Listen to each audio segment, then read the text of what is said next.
Did you know that the 18th century was a time when words weren't just spoken, they were weapons? Words had the power to ignite revolutions, to challenge the status quo, and to inspire change.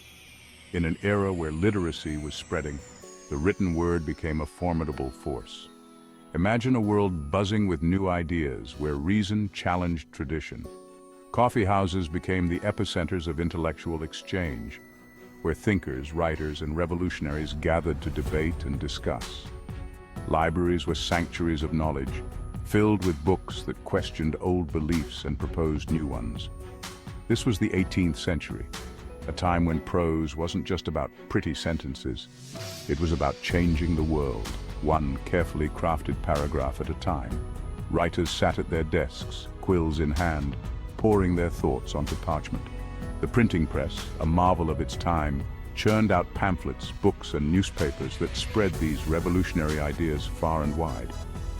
From the grand philosophical treatises to the humble pamphlets passed hand to hand, writing had power, and the people of the 18th century knew it.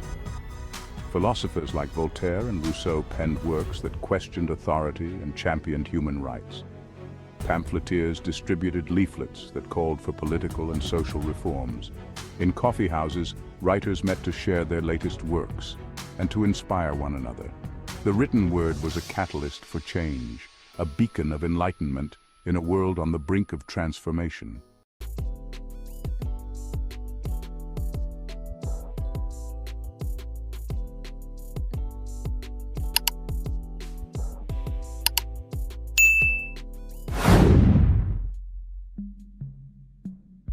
Now picture this, smoky coffee houses filled with intellectuals debating the very nature of man and government. Thinkers like John Locke, with his radical ideas about natural rights, set the stage. Locke argued that everyone's born with rights to life, liberty, and property. This wasn't just academic chatter.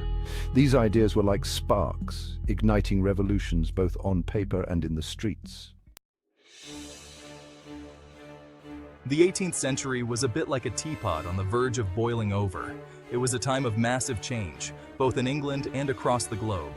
The Industrial Revolution was rumbling to life, cities were swelling with new populations, and the old order was starting to crack. All of this upheaval, all of this change, it found its voice in the written word. One of the most important things about the 18th century was the way people started thinking differently about things like liberty and individual rights. This wasn't just happening in England. Across the Atlantic, those sparks from Locke's ideas were catching fire. The American Revolution, with its declarations of independence and calls for self-governance, was a testament to the power of Enlightenment thought. Section 5, Coffeehouse Critics, the birth of literary culture. Imagine this, you're in a cozy coffee house, the aroma of freshly brewed coffee filling the air. Around you, people are passionately discussing the latest essay or pamphlet. This was the 18th century, where coffee houses became hubs of intellectual life. Newspapers and periodicals flourished, giving rise to a new public sphere where ordinary people could engage in lively debates about politics, society, and of course, literature. Section 6. Industrious Pens, Chronicling a Transforming World. The 18th century was a time of immense change, and writers weren't just observers, they were chroniclers. They meticulously documented the world around them, capturing the essence of an era marked by revolutions, scientific discoveries, and philosophical debates. Their writings provide us with invaluable insights into the thoughts, beliefs, and daily lives of people during this transformative period. Historians like Edward Gibbon, with his monumental work The Decline and Fall of the Roman Empire, tried to make sense of the past. Gibbon's detailed accounts and critical analysis of historical events set a new standard for historical writing. His work not only chronicled the decline of a great empire, but also offered reflections on the nature of power, governance, and human behavior, while others, like Samuel Johnson, meticulously documented the English language itself. Johnson's dictionary was more than just a collection of words. It was a reflection of the culture, society, and intellectual currents of his time. His work provided a foundation for the standardization of the English language and influenced generations of writers and scholars. These writers, with their dedication to capturing the world around them, gave us a window into a time of great transformation. Their works are not just historical records, they are narratives that bring the past to life, allowing us to understand the complexities and nuances of an era that shaped the modern world. Through their industrious pens, we can explore the rich tapestry of the 18th century, from its grand events to its everyday moments. Section 7. Whispers of Revolution, the Power of Pamphlets. Now imagine a world without the internet, without television, without even radio. How would you spread your ideas? In the 18th century, the answer was the pamphlet. These short, cheaply printed booklets were like the Twitter of their time, spreading news, gossip, and revolutionary ideas with surprising speed.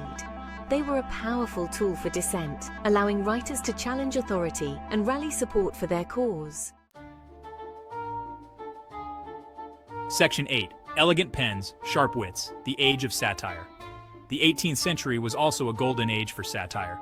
This period saw a flourishing of literary works that used humor, irony, and exaggeration to criticize and expose the absurdities and vices of society. Satire became a powerful tool for writers to challenge the status quo and provoke thought among their readers. Writers like Jonathan Swift and Alexander Pope were at the forefront of this satirical movement. They wielded their pens like swords, using wit and irony to expose hypocrisy and critique the follies of their time. Their works were not just entertaining, but also thought-provoking, encouraging readers to reflect on the world around them. Swift's Gulliver's Travels, with its biting commentary on human nature, stands as a monumental work in the realm of satire. Through the fantastical voyages of Lemuel Gulliver, Swift dissected the flaws and vices of human society, offering a scathing critique that remains relevant even today. Similarly, Pope's The Rape of the Lock, a mock-heroic poem poking fun at societal trivialities, showcased his sharp wit and keen observation. By elevating a petty social squabble to the level of epic poetry, Pope highlighted the absurdity of the aristocratic society's preoccupations. These works are prime examples of how satire made people think critically about the world around them. They not only entertained, but also educated, prompting readers to question societal norms and consider alternative perspectives. The Age of Satire was a time when literature became a mirror, reflecting the true nature of society and encouraging self-examination and reform. Section 9. The Rise of the Novel, a New Chapter in Storytelling. Now let's talk about something truly revolutionary. The rise of the novel. Before the 18th century, long fictional narratives weren't really a thing. But then came writers like Daniel Defoe with Robinson Crusoe and Jane Austen with her witty observations of social manners. These novels weren't just entertaining. They explored new ways of telling stories, focusing on individual experiences and emotions. Section 10. Legacies in Ink, the enduring impact of 18th century prose.